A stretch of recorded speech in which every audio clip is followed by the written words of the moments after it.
Moon Wallet. Buongiorno ragazzi e ben ritrovati. Io sono Plak e oggi faremo un video introduttivo su di un wallet per cellulare che ha delle caratteristiche differenti rispetto agli altri. È un wallet che è presente da molto tempo ed è sempre uno dei primi ad implementare le nuove funzionalità. Pensate che quando Lightning Network iniziò ad espandersi, questo era uno dei wallet più utilizzati perché offriva una facilità d'uso incredibile sfruttando un trucchetto che fra poco vi spiego.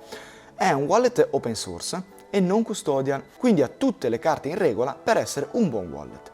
Ci sono però una serie di considerazioni da fare che portano me personalmente a non utilizzare questo wallet, se non per operazioni ben specifiche. Inoltre, per come è impostato, può essere una soluzione molto interessante per chi non ha mai utilizzato un wallet, ma che a mio avviso nel lungo termine può portare a non comprendere appieno come funzionano le due reti, Bitcoin e Lightning, e inoltre ci si può trovare a pagare delle fees spropositate nei momenti di congestione della rete.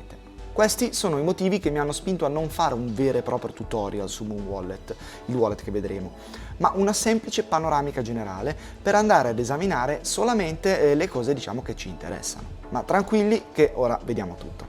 Prima di cominciare vi chiedo cortesemente di iscrivervi al canale se ancora non l'avete fatto e di attivare la campanella, così sarete sempre aggiornati quando uscirà un nuovo video. Inoltre, se apprezzate i miei contenuti potete supportare il canale donando anche solo un caffè utilizzando il QR code che compare durante il video oppure sfruttando il Lightning address presente in descrizione.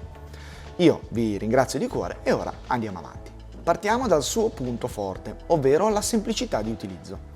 La sua facilità la riscontriamo subito, già dalla creazione del wallet. Infatti non ci verrà chiesto di salvare il solito SID, ma dovremo creare un semplice PIN di 4 cifre.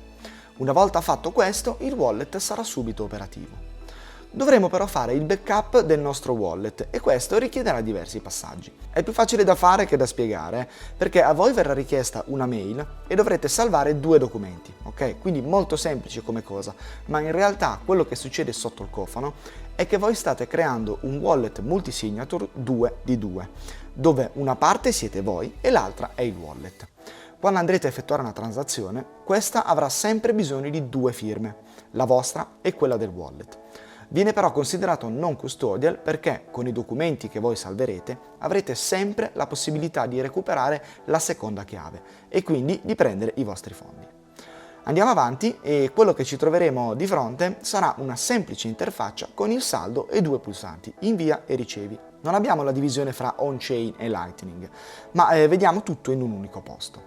Quando clicchiamo su ricevi ci viene chiesto se vogliamo mostrare un indirizzo Bitcoin oppure una invoice Lightning. Anche quando cliccheremo invia, a noi basterà scansionare il QR code o incollare l'indirizzo o l'invoice e il wallet li riceverà entrambi. Questa modalità di utilizzo semplifica in maniera notevole l'utilizzo di Bitcoin. L'idea è che l'utente non debba preoccuparsi di avere wallet differenti e non debba preoccuparsi di dove ricevere i fondi. Farà tutto in un unico posto e vedrà un unico saldo. Com'è possibile tutto ciò? Approfondiamolo insieme e così arriviamo anche a capire perché vi parlo di questo wallet e a che cosa ci servirà in futuro. Sostanzialmente noi possiamo utilizzare Lightning pur non avendo un wallet Lightning. Infatti Moon è sostanzialmente un wallet on-chain, che però integra i submarine swap e ci permette di inviare fondi anche via Lightning. Dei submarine swap ne abbiamo già parlato, ma per riassumerlo in breve è quella possibilità che si ha di mandare i fondi da on-chain a Lightning attraverso uno smart contract. Sostanzialmente voi fate una transazione on-chain verso un indirizzo che vi viene fornito e questi fondi, meno le commissioni, verranno inviati ad un wallet Lightning che avete fornito. Questo servizio viene fornito da terze parti come Bolts.exchange, ma in questo caso lo avremo direttamente nel wallet. Diciamo che sarà Moon a fare da intermediario fra voi e il servizio, ma il risultato sarà che voi non dovrete preoccuparvi di niente, vi basterà premere invia. Quindi, ipotizziamo che avete dei fondi su Moon e volete mandarli ad un altro vostro indirizzo on-chain. Nessun problema, cliccate su invia, scansionate il QR code, impostate le fees e attendete. I fondi arriveranno on-chain sull'indirizzo di destinazione. Volete invece pagare il caffè o la pizza su Lightning? Ok, nessun problema, scansionate l'invoice, inserite una descrizione e cliccate su invio.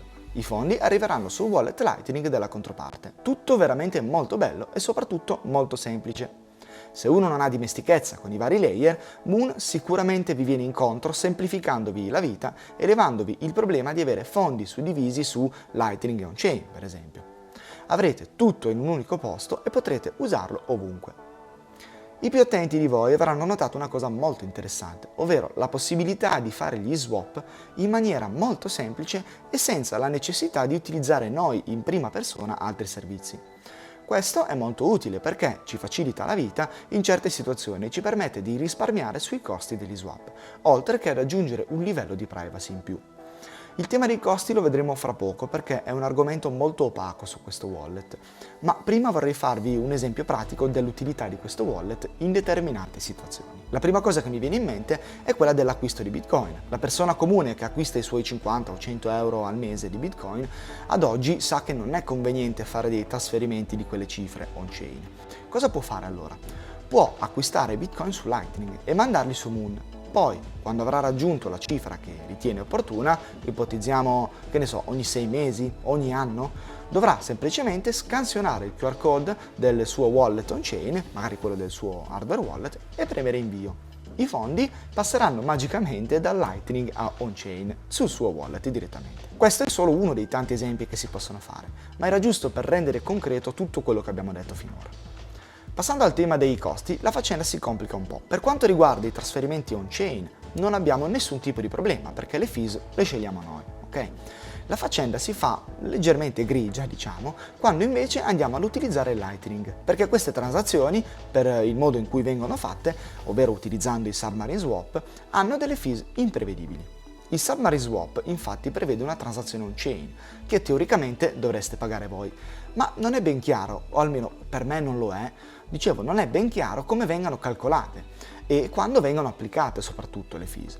Io ho fatto transazioni di pochi sats e non ho pagato niente. Ho pagato 2 sats su un trasferimento di 50 sats, classiche fees Lightning.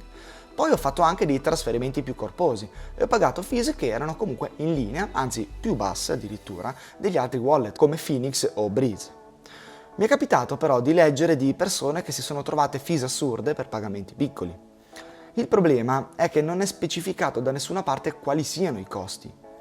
Di certo però possiamo dire una cosa, in qualche modo le transazioni vengono pagate e sicuramente con Moon abbiamo il problema delle fees on-chain, sia per le transazioni classiche che per le transazioni Lightning.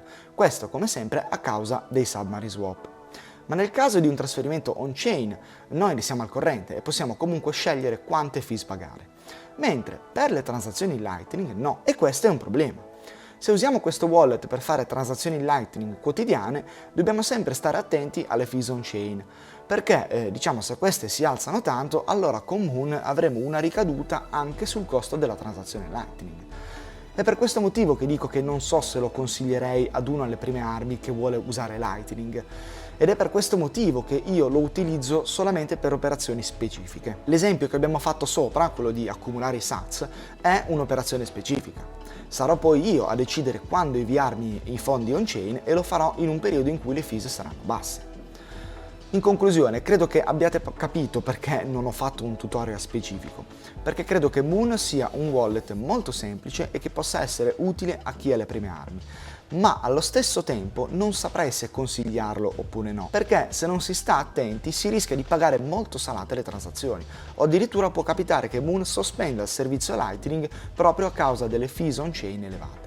Sono convinto che sia un wallet molto utile per determinate situazioni, tant'è che nei prossimi video faremo proprio una dimostrazione pratica. Il suo utilizzo aiuta anche la privacy perché inserisce comunque un passaggio in più con anche un submarine swap che permette di offuscare un pochettino di più i movimenti. Comunque ragazzi, scrivetemi magari nei commenti se volete un tutorial approfondito, che comunque vedrò di farlo. Ma in ogni caso utilizzeremo Moon proprio in un video dedicato all'acquisto su Lightning e al trasferimento on-chain, quindi comunque lo vedrete ancora almeno una volta. Io ragazzi direi che per oggi ho finito. Non perdetevi i prossimi video perché saranno legati proprio a questo tema. Visto che Relai a breve introdurrà il KYC, vi mostrerò un'alternativa con molta più privacy per il vostro accumulo. Se il video vi è piaciuto ragazzi vi chiedo cortesemente di lasciare un bel like e di condividerlo con i vostri compagni di avventure. Noi ci vediamo mercoledì prossimo con un nuovo video. Ciao!